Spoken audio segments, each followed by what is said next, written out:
What is performance appraisal? Performance के basis पे promote किया जाए। Is promotion the only factor related to performance appraisal? क्या सिर्फ एक ही चीज है प्रमोट करना? Promotion is one of the factors. जो तुम कह रहे हो वो गलत नहीं कह रहे हो, एक फैक्टर है कि प्रमोशन भी डिसाइड होता है परफॉर्मेंस अप्रेजल से। लेकिन परफॉर्मेंस अप्रेजल इन जनरल क्या होता है? Ma'am working capacities of employ या वर्कर्स का जब इंक्रीज हम करते हैं with the help of reward and recognition, then it is called performance appraisal. Anyone else wants to give it a try? The process for process to see the process to see the development हाँ, ये बोल सकते हो। of an employee. हाँ, ये बोल सकते हो। और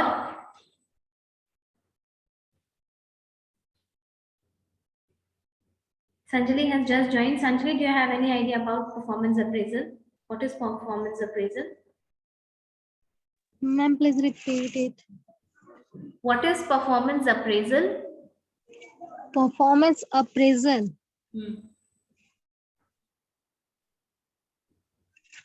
No idea? चलो हम बताते हैं।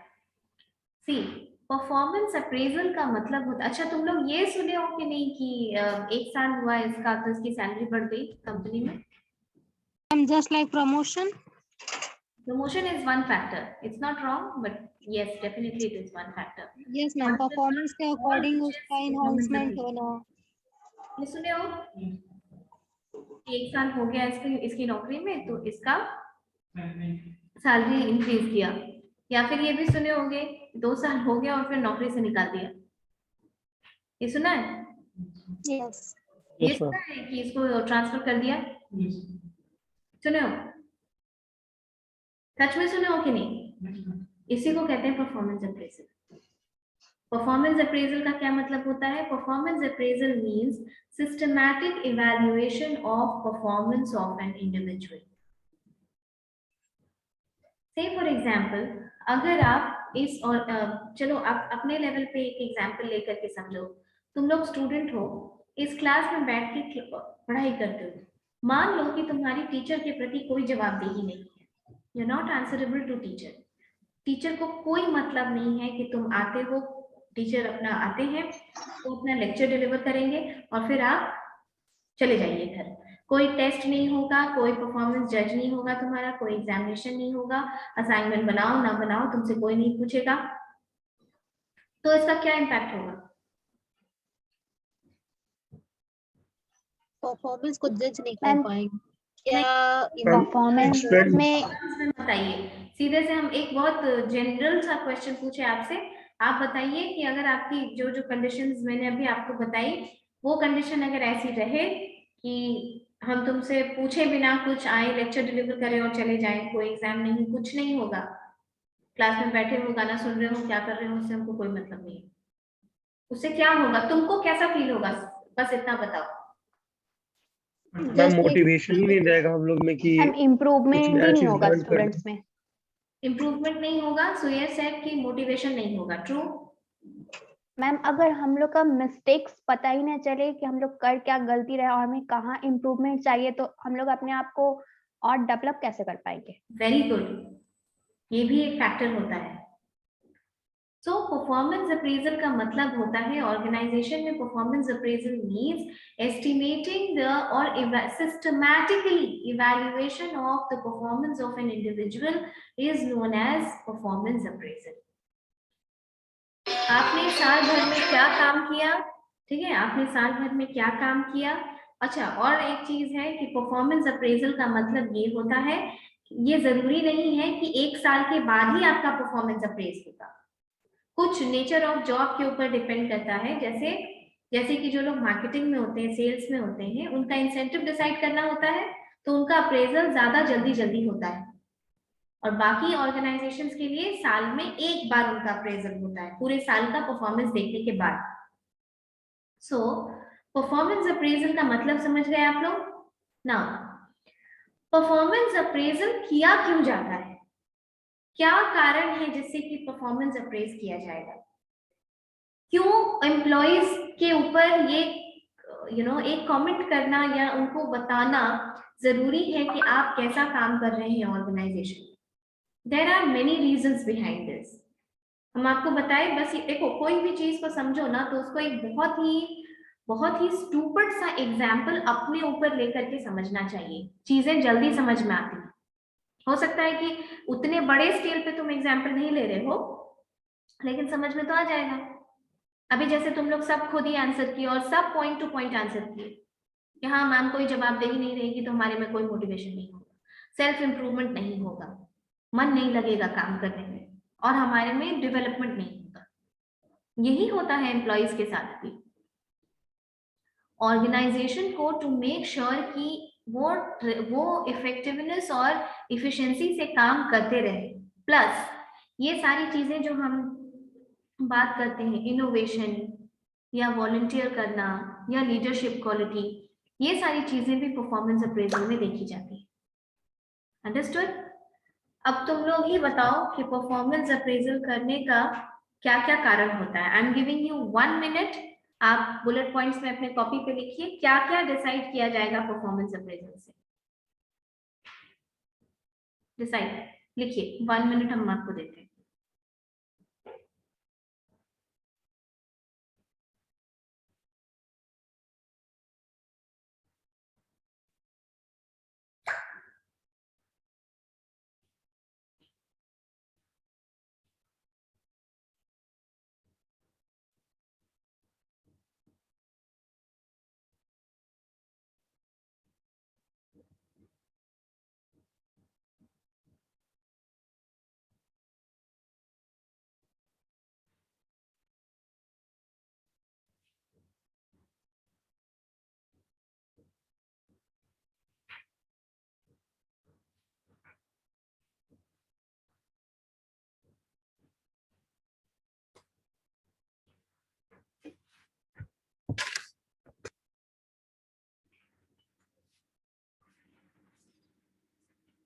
काफी कुछ तुम लोग को पढ़ा चुके हैं हम अभी एचआर में, तो थोड़ा दिमाग लगा सकते हो। ऐसी ऐसी बात नहीं है कि you are just too naive.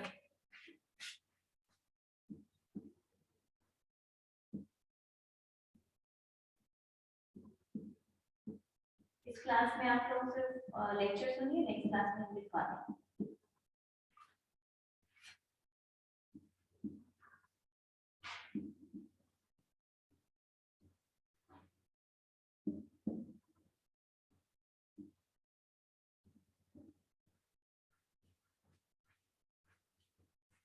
चलो एक एक करके। मनीषा यू टेल मी, क्यों जरूरी होता है परफॉर्मेंस अप्रेजल?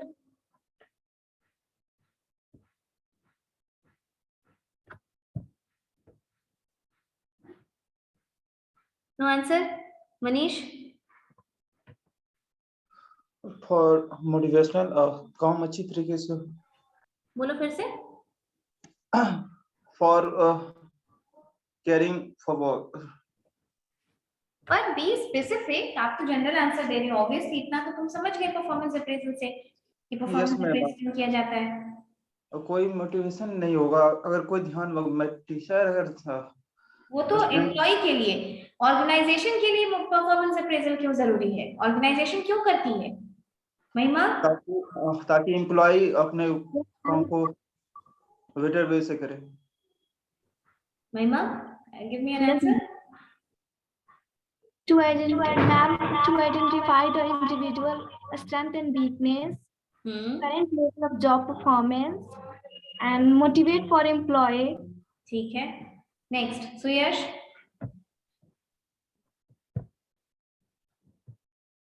सुयश, संजनी, खुशी।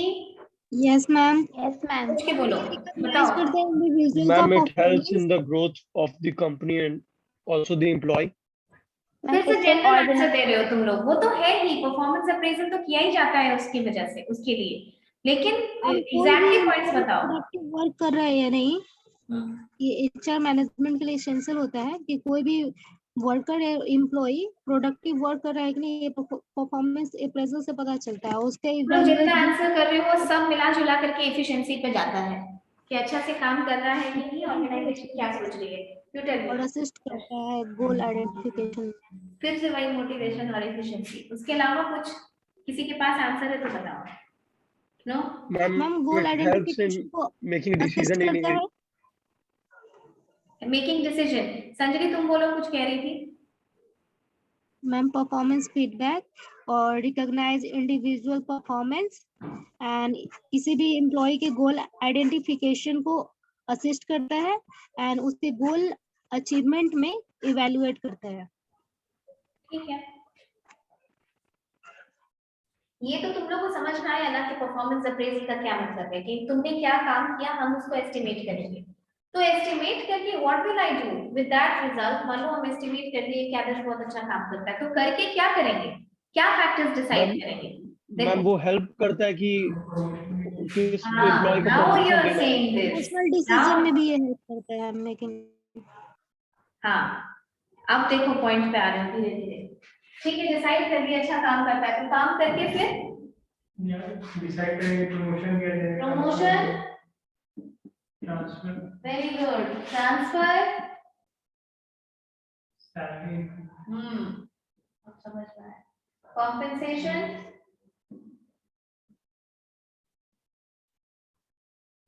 मैनेजमेंट, और मैम ट्रेनिंग और डेवलपमेंट। हाँ वेरी गुड, अब समझ में आ रहा है तुम लोग को। मैम ट्रेनिंग,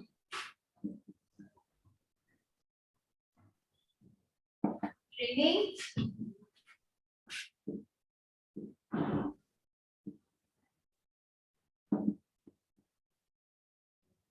चार्ट बना लो।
Provision, provision period determination.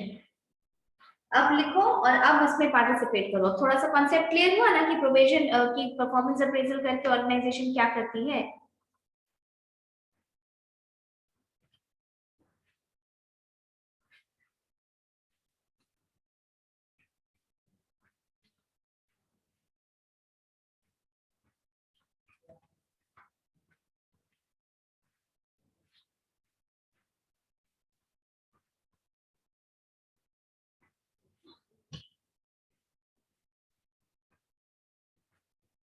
हो गया?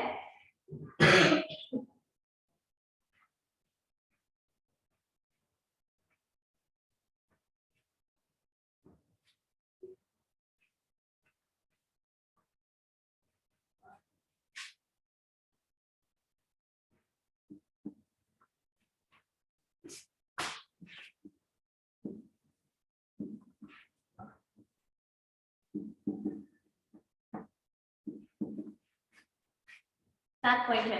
Done everyone? देखिए, चलो Yes, ma'am. डिस्कस करते हैं। अब बताओ, अब समझ में आया ना? तुम लोग थोड़ा वेग आंसर कर रहे थे, जनरल आंसर जिसको कहते हैं। Now you tell me, promotion बताओ क्या मतलब हुआ इसका। नेक्स्ट पोस्ट के लिए इसके एफिशिएंसी को टेस्ट के देखिए, परफॉर्मेंस अप्रेजल किया तुम लोग सब, जैसे कि कोई ऑर्गेनाइजेशन, मान लो मैनेजमेंट ट्रेनिंग का एग्जाम हुआ, तो अगर टाइम बाउंड प्रमोशन है तो वो ठीक है, लेकिन टाइम बाउंड प्रमोशन सिर्फ निजी स्केल पे होती है। जैसे जैसे आप ऊपर जाते हैं जैसे जैसे ऊपर जाओगे सीट घटता जाता है।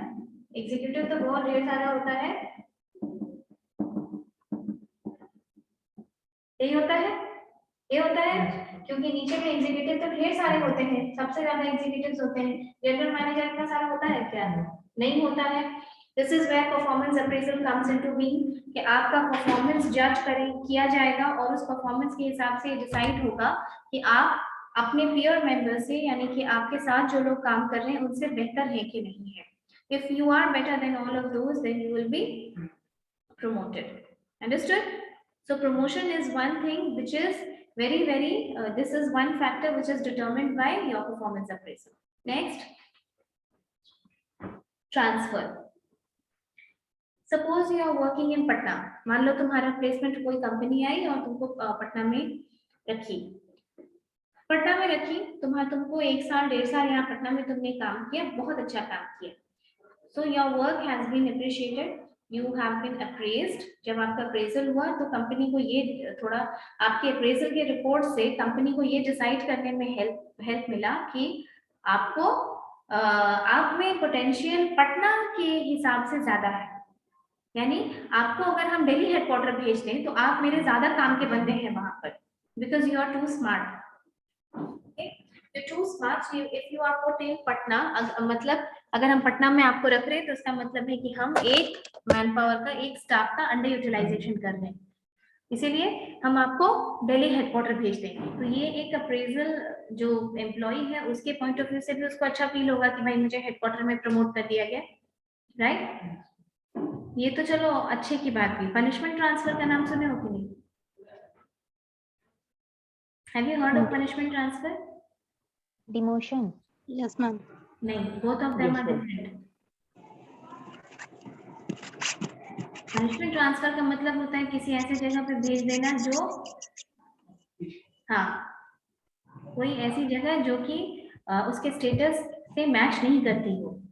अगर किसी ने किसी का मिसबिहेवियर है या कोई वैसी चीज है तो उसको कहीं वैसी जगह पनिशमेंट ट्रांसफर कर दिया जाता है जहाँ पे कि the working conditions are not good in the sense उस जगह का ओवरऑल परसेप्शन ऐसा है overall perception difficult to survive. नहीं, कि वो जगह एक काइंड ऑफ डिसिप्लिनरी एक्शन के रिटर्न में तुम्हारा ट्रांसफर किया गया है। बात जैसे कि when I was working in my company there was a person जो कि सुपरवाइजरी रोल में था, वो आदमी सुपरवाइजरी रोल में था और यूनियन का कुछ इशू हुआ था, मजदूरों का कुछ इशू हुआ था मशीन को लेकर के, लोकल मेंबर्स को हायर करने की बात पे। एंड देन उसके ऊपर ये चार्ज लगा था, उसको देखा जाता था कि वो मजदूरों को मैनेजमेंट के खिलाफ ही उकसाता था। ठीक है, ऑर्गेनाइजेशन का मेंबर बन के, माने मैनेजमेंट का तुम एक पार्ट हो और तुम मैनेजमेंट के खिलाफ ही वर्कर्स को उकसा रहे हो। नेक्स्ट अप्रेजल में क्या हुआ कि उसका ट्रांसफर दमन कर दिया गया था। On which company, ma'am? Which company? You come in class, I'll tell you. Okay, so वहां पे उसका ट्रांसफर दमन कर दिया गया था। तो ये सारी चीजें, ये सारे टैक्टिक्स ऑर्गेनाइजेशन यूज करते हैं ये डिसाइड करने के लिए कि कुछ जो कोर्स ऑफ एक्शन हो वो आपके परफॉर्मेंस अप्रेजल के हिसाब से हो। फिर again there was one person, एक और आदमी था। देखिए नॉर्मली क्या होता है कि कोई बहुत अच्छा अगर काम नहीं भी करता है तो भी महंगाई बढ़ रही है, उसको पैसे की जरूरत है, ऐसा बोल के थोड़ा सा अप्रेजल तो उसका किया ही जाता है। बाकियों को बहुत अच्छा अप्रेज किया जाता है, लेकिन उसको भी थोड़ा बहुत अप्रेजल दिया जाता है कि भाई साल भर काम किया है तुम, और उस सैलरी पे जो इंक्रीमेंट दिया गया है उस पे तुमको अगले एक और साल काम करना है, तो थोड़ा अप्रेज कर दिया जाता है। But there was one person who was working in my company, was assistant manager, और वो मैनेजर की किसी बात से नाराज था। Okay, he was upset with manager's decision या something, कुछ उसको फोर्स किया जा रहा था जो उसको नहीं आता था, और कुछ अपना काम था, एडमिनिस्ट्रेटिव इशू था उसको। तो मैनेजर ने जब उसको बुलाया तो इनिशियली वो तो ठीक से बात कर रहा था, and then he lost it in the middle of conversation, और वो चिल्लाना शुरू कर दिया मैनेजर के ऊपर। ठीक है, कि नहीं आता है मुझे, जिसको निकालना है निकाल दे, ऐसा ऐसा चीज। तो उसको निकाला नहीं गया, लेकिन उसका अप्रेजल 1 भी रुपया बढ़ाया नहीं गया। So that is a kind of punishment. This is a kind of punishment कि आपने बदतमीजी की तो आपका अप्रेजल खराब कर दिया गया। अंडरस्टूड? समझ में आया ये सब चीज? तो आपका Yes. परफॉर्मेंस अप्रेजल करके ये सारे फैक्टर्स को डिसाइड किया जाता है। नेक्स्ट है, what is the next thing? Compensation management. I think ये समझने में आपको ज्यादा प्रॉब्लम नहीं है। कॉम्पेंसेशन मैनेजमेंट का क्या मतलब होता है?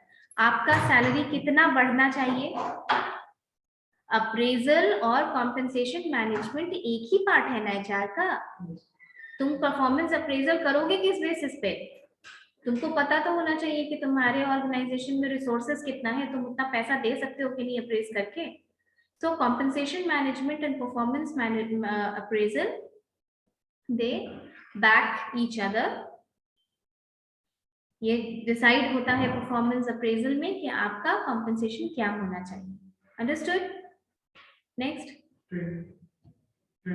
ट्रेनिंग। Who said training? सूयश बोला था training. Training and development. Training and development is very very important consequence of performance appraisal. इसलिए क्योंकि कई बार क्या होता है कि जो मैनेजर अच्छे होते हैं, okay, those managers who are good, they talk to their employees in good spirit, in at personal level.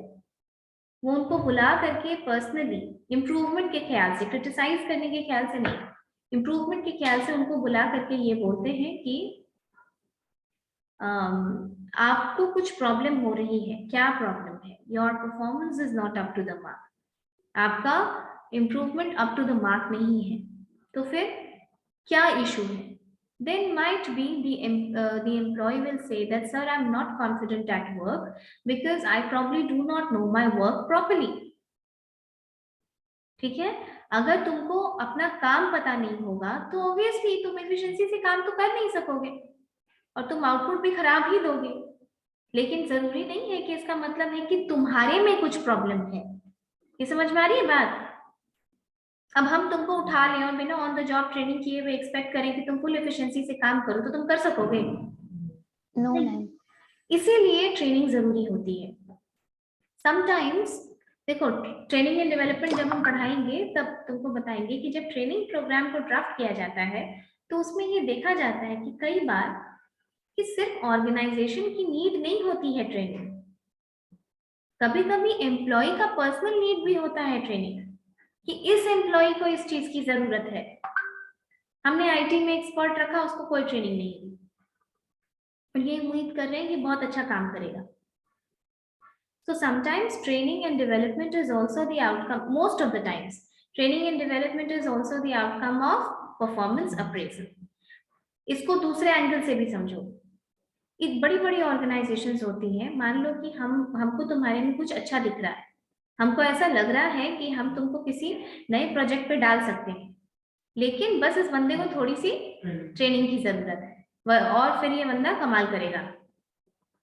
समझ में आई बात? तब उसको ट्रेनिंग के लिए भेजा जाता है। ट्रेनिंग काफी ज्यादा कॉस्ट बेयर करता है। Training is a cost borne by the organisation, you know it. हम एक कंपनी का फिगर बताते हैं कि एक बंदे को जब ऑन साइट पे भेजा जाता है तो उसकी ट्रेनिंग में लगभग 11 से 12 लाख रुपए खर्च होता है एक बंदे के ट्रेनिंग पे। तो आप समझ सकते हैं कि एम्प्लॉय सिलेक्शन कितना ध्यान से करती होगी कंपनी। इतना पैसा तो उसको वेस्ट करने का नहीं होगा मन। और अगर आपको सिलेक्ट किया गया तो इसका मतलब है कि आपको बहुत देख परख करके सिलेक्ट किया गया है। अंडरस्टूड? नेक्स्ट, एक क्वेश्चन का आंसर करो तुम लोग पहले। मान लो प्रोविजन समझने के पहले सिलेक्शन प्रोसेस हुआ, अभी लास्ट क्लास में पढ़ा है रिक्रूटमेंट सिलेक्शन। सिलेक्शन कब समझा जाता है? जब आपको ऑफर लेटर मिल गया, यानी कि सारा प्रोसेस क्लियर करने के बाद आपका कॉन्ट्रैक्ट ऑफ एम्प्लॉयमेंट बन गया। पूरा रिगरस एम्प्लॉयमेंट माने कि एम्प्लॉयमेंट टेस्ट इंटरव्यू सब देने के बाद जब आप सिलेक्ट होते हैं तभी भी आपको प्रोविजन पे रखा जाता है 1 साल। और प्रोविजन मतलब ट्रेनिंग पीरियड 1 साल रखा जाता है ना ट्रेनिंग पीरियड में, तब आपको कंफर्म किया जाता है तो उसको कहा जाता है प्रोविजन पीरियड। रखा जाता है कि नहीं? आप सुने ना कि नया नया जॉब है ट्रेनिंग पीरियड में है, वही Yes, प्रोविजन ma'am. होता है। क्यों रखा जाता है? जबकि उसका तो बहुत अच्छा से एग्जाम ले लिया गया है। सोच के बताओ, सोच के बताओ। नहीं नहीं, तो तो फिर क्या, तो तुमको तो ले लिया, मैनेजमेंट ट्रेनिंग को लिया गया, तो इतना एग्जाम ले लिया ऑल इंडिया लेवल का, उसके स्क्रीन किया, फिर इंटरव्यू लिया, तो फिर प्रोविजन में क्यों डाल देता है?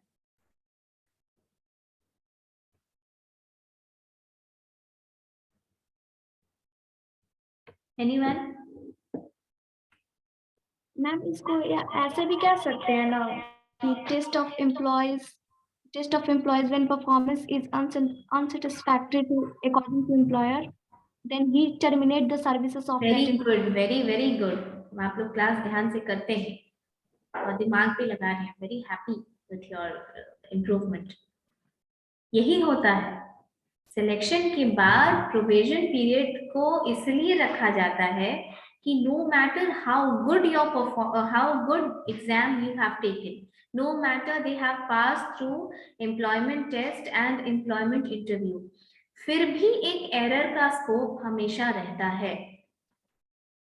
हो सकता है कि आप जो ये क्लेम कर रहे हैं कि selection is choosing the best candidate, तो आप बेस्ट नहीं चूज कर पा रहे, क्योंकि एम्प्लॉय का असली परफॉर्मेंस कुछ भी कर लो तुमको वर्क प्लेस पे ही मिलेगा आकर के, चाहे तुम कितना भी एग्जाम ले लो। इसीलिए प्रोबेशन पीरियड पे रखा जाता है कि अगर किसी तरीके का कोई एरर हुआ है सिलेक्शन प्रोसेस में, तो उसको हटा दिया जाएगा, हटा दिया जाने का स्कोप रखा जाता है। प्रोबेशन पीरियड के बाद भी गवर्नमेंट एग्जाम्स में क्वालिफाइंग एग्जाम्स होता है। पहले अटेम्प्ट में फेल कर जाओगे तो तुमको दूसरा अटेम्प्ट मिलेगा देने के लिए, अब दूसरा में फेल कर जाओगे तो सर्विस टर्मिनेट कर दी जाएगी। उतना सारा एग्जाम और उतना ट्रेनिंग पीरियड और सब कुछ करने के बाद भी ये राइट ऑर्गेनाइजेशन रिजर्व रखती है अपने में। ठीक है, समझ में आया सिलेक्शन के बाद प्रोबेशन पे क्यों रखा जाता है? नाउ नेक्स्ट, तो क्या बोलो, बात कर रहे थे हम लोग प्रोबेशन पीरियड। मैम कौन से बेसिस पे कैंसिल कर सकते हैं? कौन से बेसिस पे? तुम एग्जाम पास नहीं करोगे उस बेसिस पे? वो तो आपने बताया कि मैम कि पास करने के बाद भी वो कैंसिल कर सकते हैं फिर नहीं, इट्स नॉट दैट एग्जाम। पास करने के बाद भी कैंसिल कर सकते हैं, तो वो उसका चांस बहुत कम होता है।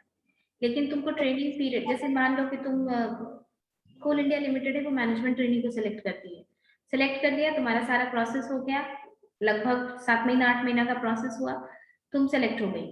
तुम सेलेक्ट होने के बाद Indian institute of coal mines है रांची में, गवर्नमेंट ऑफ इंडिया का ये ऑर्गेनाइजेशन है, यहीं पे ट्रेनिंग मिलती है लोगों को। यहाँ पे ट्रेनिंग मिलती है, वहाँ ट्रेन किया, बाकी जिसको ओजेटी वगैरह है जो जैसा है वो करते हैं। उसके बाद क्वालिफाइंग एग्जाम होता है ट्रेनिंग वगैरह देने के बाद। अब पहली बार तुम एग्जाम फेल कर जाओगे तो कोई बात नहीं है, एक और चांस दिया जाएगा। दूसरी बार फेल किए तो बाहर, तो भाई आप ऐसा क्या ट्रेनिंग करके आए हैं कि आप एग्जाम ही नहीं पास कर पा रहे हैं। और वो भी एग्जाम बहुत टफ नहीं होता है, लेकिन उतना बेसिक भी कोई अगर पास नहीं कर रहा है तो then probably that person is unsuitable. समझ में आई? Yes ma'am. तो प्रोबेशन पीरियड का क्या मतलब हुआ इससे, फिर बताओ प्रोबेशन कैसे डिसाइड होगा? परफॉर्मेंस को देख के वो कि कितने कैसा वर्क कर रहा है, क्या लेवल, अगर इस तरह से वर्क नहीं कर पा रहा है तो उसको ट्रेनिंग में डाल के फिर उसका टेस्ट लेते हैं। हाँ, वेरी गुड। इसलिए प्रोबेशन पीरियड पे रखा जाता है, and this is performance appraisal is one important thing which can help you decide whether to stop, whether to end the probation period of that person or to continue it more. The employee might need it for a longer period of time. कोई employee weak हो तो, okay? Next बताइए। Recognition high performance individual. Recognizing high performance individual, ये point हम बाद में समझाएंगे। इसके अलावा bonus and incentive linked performance. Incentive क्या होता है? मैम इंसेंटिव वो होता है, वो परफॉर्मेंस के अकॉर्डिंग मिलता है कि आपने इतना टारगेट पूरा कर लिया तो आपको इतना % का इंसेंटिव मिलेगा। हाँ, यही होता है इंसेंटिव। इंसेंटिव सुने हो ना? Incentive is always performance based, हमेशा। Incentive is monetary and it is performance based. So हम आपको पहले ही बता चुके हैं कि परफॉर्मेंस अप्रेजल जरूरी नहीं है कि एक साल पे ही हो, depending upon the nature of work and depending upon the the kind of job somebody has the organization is into, जैसे कि मार्केटिंग और सेल्स वगैरह का जो जॉब होता है उसमें परफॉर्मेंस अप्रेजल पहले भी होता है, क्योंकि 1 साल से पहले, क्योंकि उनको ये डिसाइड करके देना होता है कि किसने अच्छा परफॉर्म किया, किसने नहीं परफॉर्म किया। और नंबर ऑफ यूनिट सोल्ड, जैसे इंश्योरेंस में या बैंकिंग वगैरह में, या इवन तुम ऐसे ही देखो, जोमेटो से खाना मंगवाया होगा कभी ना कभी, या फिर कहीं पे भी डिलीवरी बॉय जो आता है तो वो ये कहता है ना कि मैम प्लीज रेटिंग कर दीजिएगा, सर प्लीज रेटिंग कर दीजिए। तो जोमेटो वाले को ना एक रेटिंग पे 10 रुपए मिलता है, हर एक रेटिंग पे उसको 10 रुपए एक्स्ट्रा मिलता है। ये ओला वाले वगैरह को भी मिलता है। This is incentive based job. उसको ये लालच रहेगा ना कि हम और ज्यादा से ज्यादा पार्सल पहुंचाएं, टाइम पे पहुंचाएं, ओके, सो दैट टाइम पे पहुंचाएं, so that you are you'll be getting more of that. Plus there is also a performance appraisal in their own organization depending upon the number of parcels you have reached out to, so as many number of people. Aditya vision गए हो कभी? Aditya vision में देखो कि salesman कैसे तुमको clear करेगा कि उसकी ऑर्गेनाइजेशन, उसको हर यूनिट सोल्ड पे पैसा मिलता है, ठीक है? तो इसको कहते हैं bonus. And sometimes when your performance is very good you get bonus, right, which is monetary. तो बोनस डिसाइड करने में या फिर इंसेंटिव कि आप ज्यादा अच्छा काम कर रहे हैं तो आपका इंसेंटिव ज्यादा होना चाहिए, ये डिसाइड करने में हेल्पफुल होता है। नेक्स्ट मैम, जब कोई employee recurring message and call करता है किसी भी प्रोडक्ट को पर्टिकुलर परचेज करने के लिए, तो उस बेसिस पे भी उनको बोनस मिलता होगा ना, जैसे आप आदित्य विजन जैसे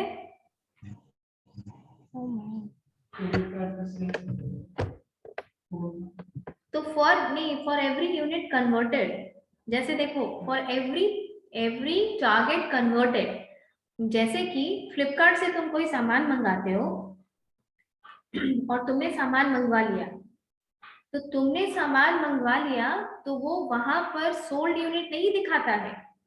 क्यों नहीं दिखाता है? क्योंकि 15 दिन का तुम्हारा रिटर्न वाला पीरियड भी है, रिफंड वाला पीरियड भी है, एक्सचेंज वाला पीरियड भी है।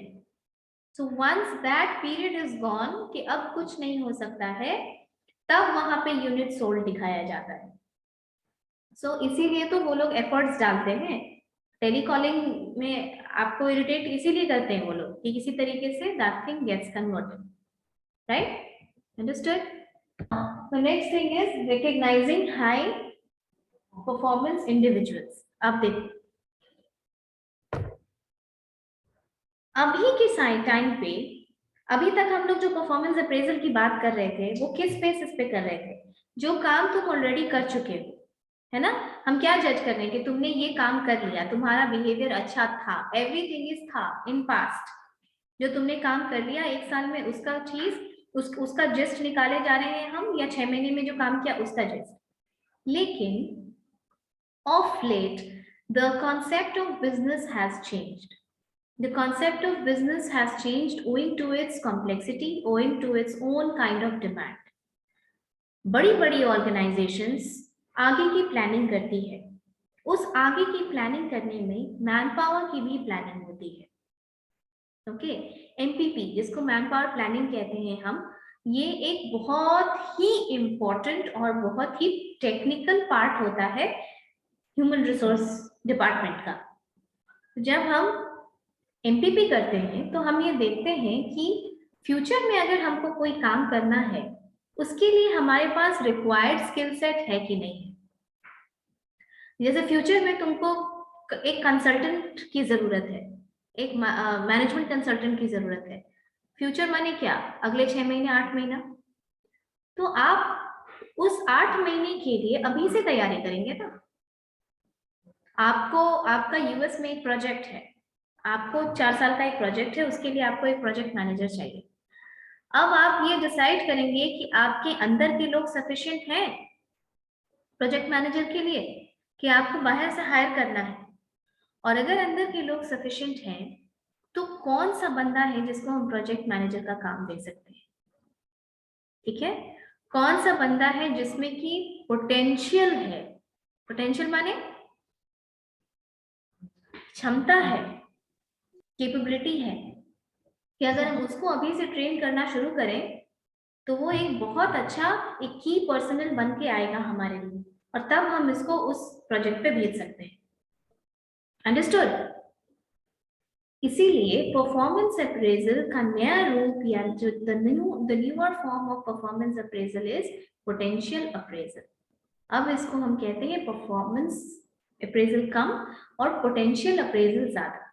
यानी it's not just about the work that you have done, it is also about what you can do in future। आप में वो कैपेबिलिटी है कि नहीं है, क्योंकि कंपनीज बहुत कुछ बिजनेस में एक्सपेंशन चलता रहता है, बहुत सारा न्यू प्रोजेक्ट आता रहता है, उसके लिए लोगों की जरूरत होती है। अंडरस्टूड? तो इसीलिए उसको कहते हैं पोटेंशियल अप्रेजल। ये जो यहाँ लिखा हुआ है recognising high performance individual, recognising high performance individual का यही मतलब होता है कि जो आपके बहुत बढ़िया परफॉर्म करने वाले लोग हैं, परफॉर्मेंस अप्रेजल से आप उनको रिकग्नाइज करके रखिए, ताकि फ्यूचर में अगर किसी चीज को टेकअप करना हो तो we can take people from this lot. Understood? समझ में आया सबको? Yes ma'am. हाँ, तो these are the reasons why performance appraisal is done for the organisation, is done by the organisation. अब देखिए, परफॉर्मेंस अप्रेजल दोनों को फायदा पहुंचाता है, ऑर्गेनाइजेशन को भी और इंडिविजुअल को भी। इंडिविजुअल वाला पार्ट तो आप लोग बोल ही चुके हैं कि अगर हम ये नहीं जानेंगे कि हमारे में क्या कमी है तो हम उसको इम्प्रूवमेंट कभी नहीं कर पाएंगे, लर्निंग नहीं होगी कभी। तो उसके लिए सेल्फ इम्प्रूवमेंट के बेटर स्कोप के लिए ये जरूरी होता है कि आपका पोटेंशियल परफॉर्मेंस अप्रेजल हो। द नेक्स्ट थिंग इज कि ये एडवाइजेबल होता है कि जो अच्छा मैनेजर हो वो ये सिर्फ एम्प्लॉयज को क्रिटिसाइज करने के लिए परफॉर्मेंस अप्रेजल ना करे, वो एम्प्लॉयज को गुड स्पिरिट में काउंसल करे। अगर कोई प्रॉब्लम नजर आती है परफॉर्मेंस अप्रेजल के बाद भी, अच्छा, और परफॉर्मेंस अप्रेजल में बिहेवियर बहुत मार्क्ड कैरेक्टरिस्टिक है। अंडरस्टूड? माने अगर आप लड़ाई झगड़ा कर रहे हैं तो ये आपका परफॉर्मेंस अप्रेजल खराब हो सकता है, और अगर कंटिन्यूअसली किसी एम्प्लॉय के बारे में 2-3 कंप्लेंट वैसी आ जाती है, ये एडवाइस किया जाता है कि आप बैठिए उसके साथ और इन अ गुड स्पिरिट आप उसको समझाइए कि तुम्हारी प्रॉब्लम क्या है, ताकि हम उस एम्प्लॉय का फुल यूटिलाइजेशन कर सकें। ओके? कई बार ये कंप्लेंट्स आता है कि 2 एम्प्लॉय हैं, एक ने बहुत टाइम पे काम किया, रेगुलर था, डिपेंडेबल था, ही टुक इनिशिएटिव, पर उसका अप्रेजल उस बंदे से कम आया जो कि गुड वर्क इन टीम किया, जिसका टीम में बिहेवियर अच्छा है। This is the reason why I tell you that teamwork is becoming very dominant characteristic these days. जब आप टीम में प्रोजेक्ट असाइन होता है तो your team response, your team behavior, the way you comply with the terms and conditions of your team becomes very important characteristic of your behavior. Okay? Keep the class till here. In the next class, I'll tell you कि क्या क्या type होता है performance appraisal का। जो most modern type है 360 degree कहते हैं उसको, 360 डिग्री अप्रेजल, जो अभी विप्रो या थॉमस कुक जैसी जो कंपनीज थी वो सब यूज कर रही थी इसको, वो हम डिटेल में पढ़ाएंगे आपको। और we will deal with errors in appraisal, कि परफॉर्मेंस अप्रेज करने में क्या एरर आता है। फाइन, चलो।